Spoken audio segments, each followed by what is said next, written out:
Hey, it's Aaron, and today I'm with a 2022 Nissan Leaf. It's got a plug.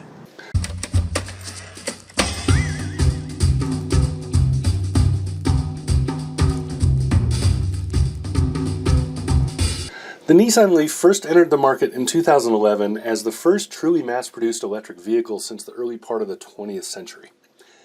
Today, Nissan's taken that original sub 100 mile range EV and put it into the post 200 mile genre. The Leaf is still the lowest cost production EV on the market, and the second generation Leaf's base price has actually been lowered for this year. So the 2022 model year is about a $4,000 price drop from last year, and it can be as much as $6,500 depending on the model or trim level you're looking at. So the higher the trim level, the more the savings. There are several other upgrades added as well. There are two models of the Leaf. There's the Leaf itself, which is the base model, and there is the Leaf Plus. The biggest difference between those is battery size. So the base model Leaf has a starting price of about $27,400, has a 40 kilowatt hour battery pack, giving it a roughly 150 mile range. The Leaf Plus, which is what you're seeing here, what I drove, has a 62 kilowatt hour battery pack, and that gives it between 215 and 226 miles of range, depending on the equipment in the car. There are then three trim levels for the car, with the Leaf Plus adding a fourth, which is the highest fitment SL model. There are two charging ports on the Leaf. The Leaf has both a CHAdeMO, which is that plug on the left. That is a fast charging, so DC fast charging port. You can charge the car at 80% in about 45 minutes. And then the other one is a standard SAE or J1772 port. Take almost any charging plug, the most common one on the market, including most household chargers. And then the Leaf comes with its own charging cable that can plug into either a standard household 110/120 outlet or a new four-prong, so the common four-prong 220 or 240 volt receptacle. So if you have a 220 outlet in your garage, boom, you can already charge your Leaf. You don't need to buy a charging unit. You don't have to go to all that if you don't want to. I charge the Leaf using both my charging unit and just plugging it straight into my wall. I have a 240 50 amp plug that is dedicated to my charging unit.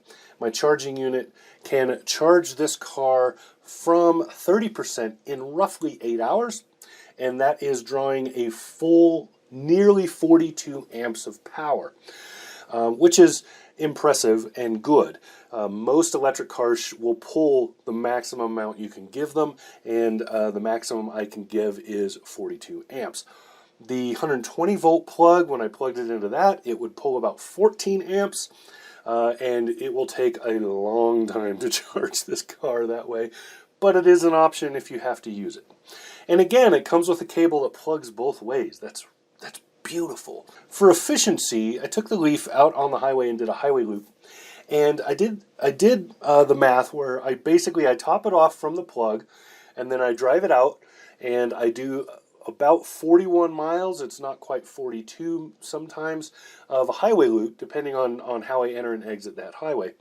And then I go back and I charge again, and I do the math on the amount of power I use to refill it, just like I would at the gas pump. So for that 42 miles, I got about 3.45 miles per kilowatt hour, which is pretty good. That's a little better than the EPA's rating for this car. The range estimator on the car dropped significantly and didn't reflect reality, so it's being exceedingly conservative, which is a good thing because that means you have a little more peace of mind. It's like when your empty light comes on in your gasoline car, but you still have, like 20 miles of driving left. But it gives you good peace of mind that you still have enough to get where you need to get to plug in. Around town, you should be getting better than 4 miles per kilowatt hour. You're probably going to get somewhere in the maybe 3.9 to 4.4 range, depending on how much stopping you're doing. The more stopping, the better. So that's bad for your time trying to get somewhere. That's good for the electric car's regenerative capabilities. So that's sort of where you can expect to be in that range. So you can take the size of your battery and you can guesstimate what your range is going to be. I don't see anyone having a problem getting very close to 200 miles per charge in all highway driving. If you have crosswinds and other things like we do here, then you can expect it to go down. If you have the higher fitment with the lower expected range, you can also expect it to be around or under 200. But if you have the longer range version, you will easily make at least 200 miles per charge, even driving on the highway. So really well done there. The Leaf itself as a car is a nicely ergonomic little car. It sits well, it feels good to be in the driver's seat, it's actually really comfortable, and it's surprisingly quiet, especially for such a low-cost vehicle.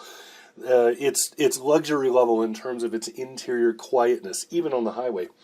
One big downer is that the back seats do not fold down. That cuts a lot of your versatility for cargo and other things.